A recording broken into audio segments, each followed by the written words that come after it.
అత్తయ్య గారు, అత్తయ్య గారు ఏమిటి? ఇక్కడ కూర్చున్నారు? మనశ్శాంతిగా ఉంటుందని ఇదిగో తీసుకొచ్చి వెళ్ళారు కదా, పని వాళ్ళు వస్తా అన్నారు. రాలేదు, వాళ్ళు వస్తారేమో, చల్లగా గాలి వస్తుంది, ఇంకా అన్ని రకాలుగా ఉంటుందని కూర్చున్నాను ఇక్కడ. అత్తయ్య గారు, ఇంతకీ మీది ఏ రాశి?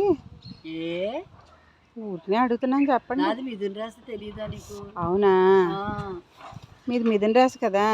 ఇంతకీ వెనకింట్లో వెంకట్రావు సిద్ధాంతి గారు, మీరు ఈరోజు మీ రాశి ఫలాల ప్రకారం వంకాయ రంగు చీర కట్టుకుని వంకాయ కూర వండుకుని వంటింట్లో భోంచేసి వీధిలో కూర్చుని కబుర్లు చెప్తే మంచిదని చెప్పారు. అదిగో ఇలాగ అడుగుతారనే భయం వేసి మాట్లాడట్లేదు నేను. మనకి ఎందుకు వచ్చింది కూడా, నేను ఇవాళ వంకాయ టమాటాయే వండాను, నడువు పెడతాను.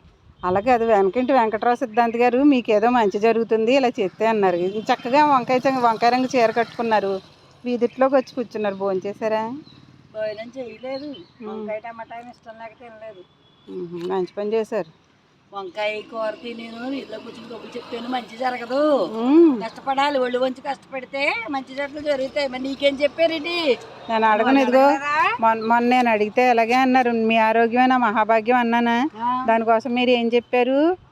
అది ఆ పచ్చికూరలు పచ్చికాయలు మరి పారేస్తే ఆరోగ్యం మహాభాగ్యం ఉంటుంది. మరి అలాగన్నానంటే ఇలాగ పంపేయడానికి సూత్రాలు అవన్నీ.